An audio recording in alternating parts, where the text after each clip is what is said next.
ओम शांति।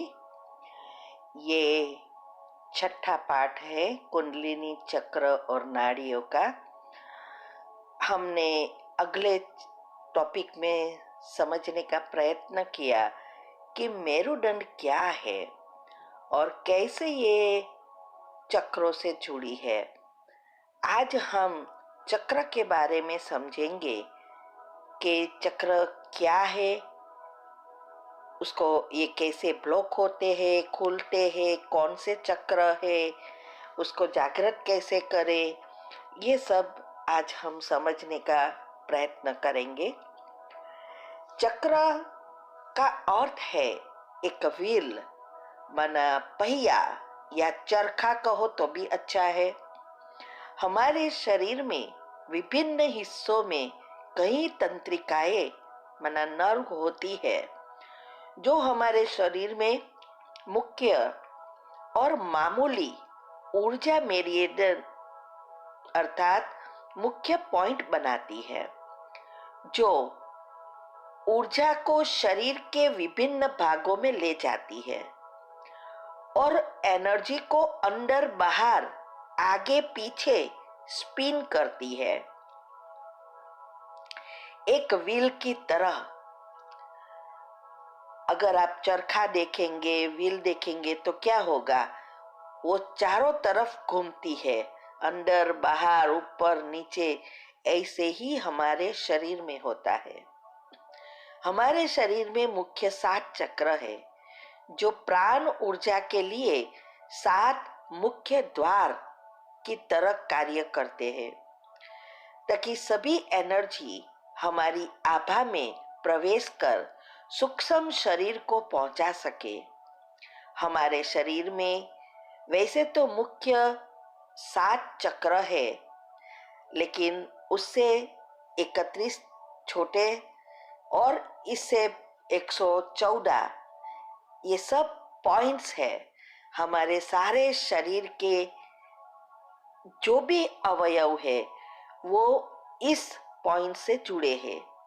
ये छोटे छोटे चक्र एनर्जी पॉइंट्स भी कह सकते हैं। ये सारे पॉइंट्स हमारे स्पाइन में है। यहाँ सारा स्विच बोर्ड समाया हुआ है।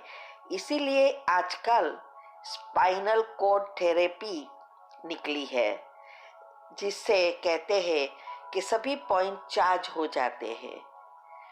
तो हमारे जो शरीर में जो भौतिक शरीर है, ये चक्र विभिन्न तंत्रिकाओं या नाड़ियों के प्रतिच्छेदन का परिणाम होता है और आध्यात्मिक रूप से ये चक्र हमारे सूक्ष्म शरीरों में हमारी नाड़ी के प्रतिच्छेदन का परिणाम होते हैं। जैसा कि पहले हमने चर्चा की कि इस ब्रह्मांड में मौजूद हर चीज सिर्फ कंपन है, माना वाइब्रेशंस है, जिसका अर्थ है कि हमारे भौतिक शरीर और सूक्ष्म शरीर के प्रत्येक चक्र का एक विशेष कंपन वाइब्रेशंस भी होगा। इसीलिए हमारे प्रत्येक चक्र की एक विशेष आवृत्ति माना फ्रीक्वेंसी होती है, जिस पर उसे सभी स्तरों पर पूर्ण स्वास्थ्य की सुविधा वाले अन्य सभी चक्रों के साथ संतुलन और हार्मोनी स्थापित करने के लिए कंपन करना पड़ चाहिए। इसीलिए प्रत्येक चक्र में एक विशेष ध्वनि, रंग, सुगंध, क्रिस्टल होता है जो चक्र से मेल खाती हुई एक आवृत्ति माना फ्रीक्वेंसी से कंपन करता है। इसीलिए जब भी कोई चक्र संतुलन से बाहर होता है तो हम इन उपकरणों का उपयोग करके संकल्प और मेडिटेशन से चक्र को सही फ्रीक्वेंसी पर ट्यून कर सकते हैं।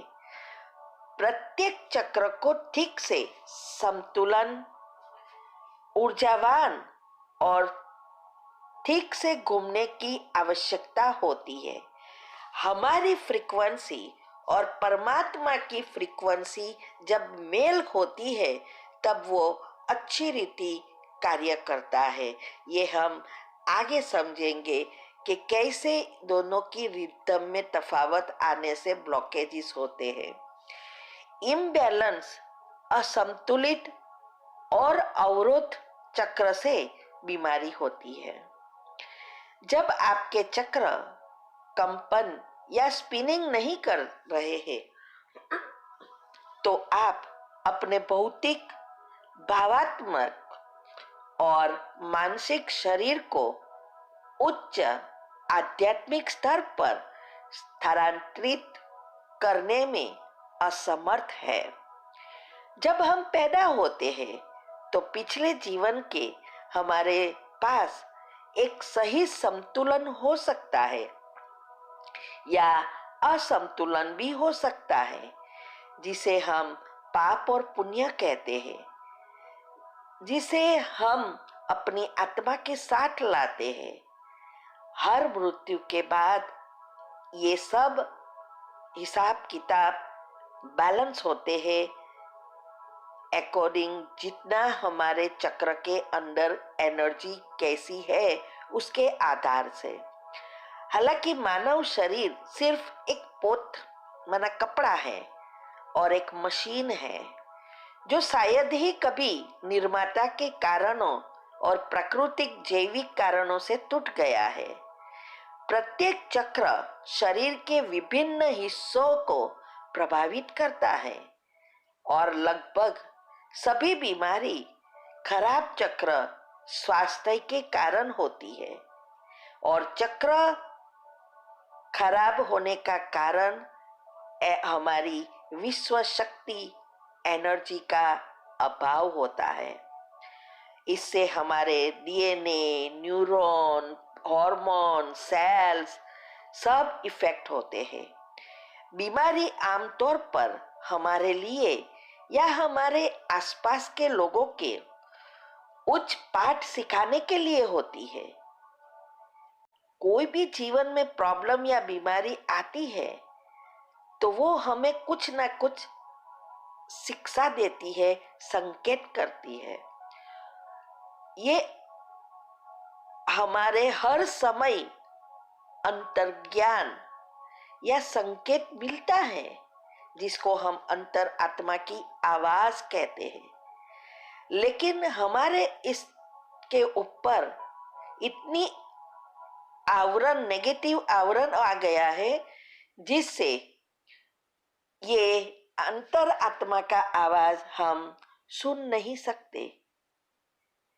वो कहता है क्या कर रहे हैं और आपको कैसे करना रहना चाहिए, क्या करना चाहिए, ये सब हमें अंतरात्मा की आवाज सुनाई देती है, मना वो हमें कहता रहता है। लेकिन ये हमारी नेगेटिविटी के कारण हमारी बुद्धि पर अज्ञानता का ताला लग जाने से हम अंतर आत्मा के आवाज सुन नहीं सकते। कभी कभी सुना अनसुना कर देते हैं। हम अक्सर अपने जीवन की आंतरिकता को सुनने के लिए जीवन की जो वास्तविकता और भौतिकता में फंस जाते हैं, चक्र संतुलन से बाहर हो जाते हैं और क्योंकि आप भौतिकता में फंस गए हैं, चक्र अभौतिक असंतुलन को भौतिक में प्रकट करता है।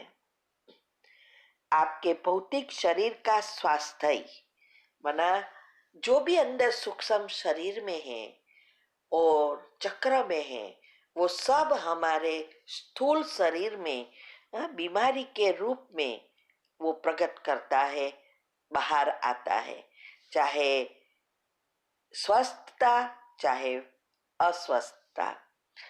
जब आपके पास चक्र ब्लॉक होते हैं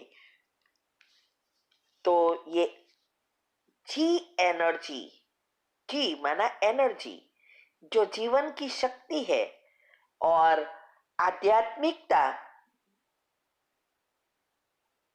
माना आध्यात्मिक संबंध को धीमा कर देती है।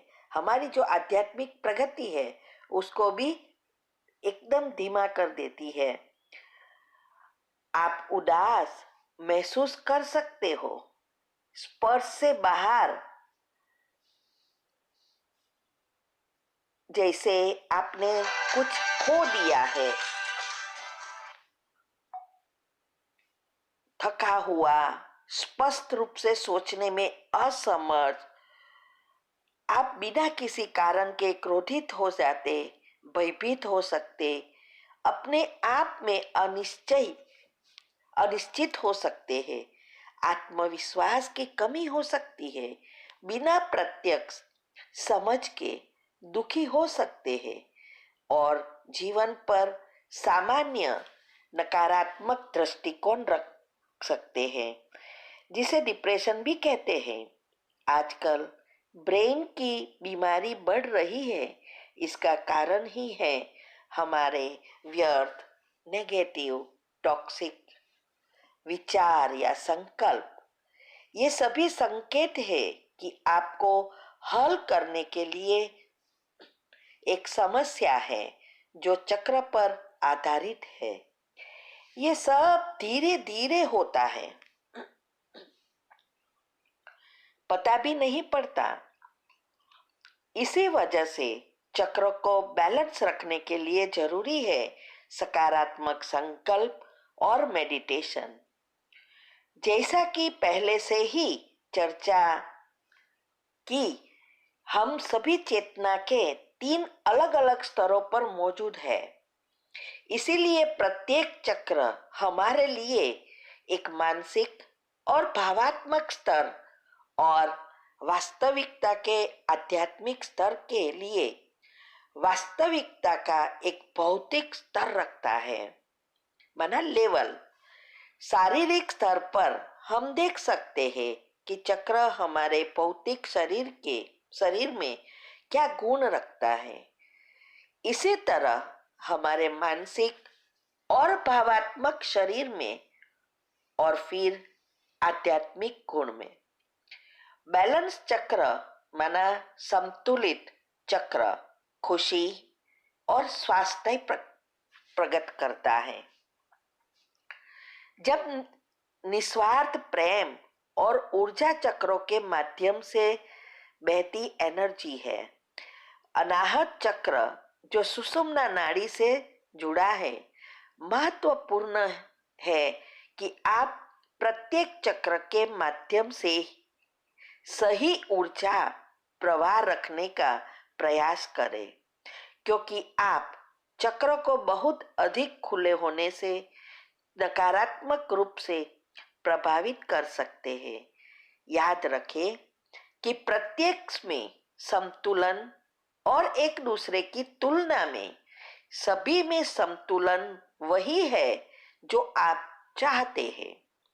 जब कुंडलिनी माना रीढ़ की हड्डी पर चक्रों को सीधा रखा जाता है और संतुलित ऊर्जा जड़ चक्र मूलाधार से सहस्त्र तक स्वतंत्र रूप से प्रभावित होती है, तो हमें उच्च आध्यात्मिक संचार कॉस्मिक एनर्जी से हम जुड़ जाते।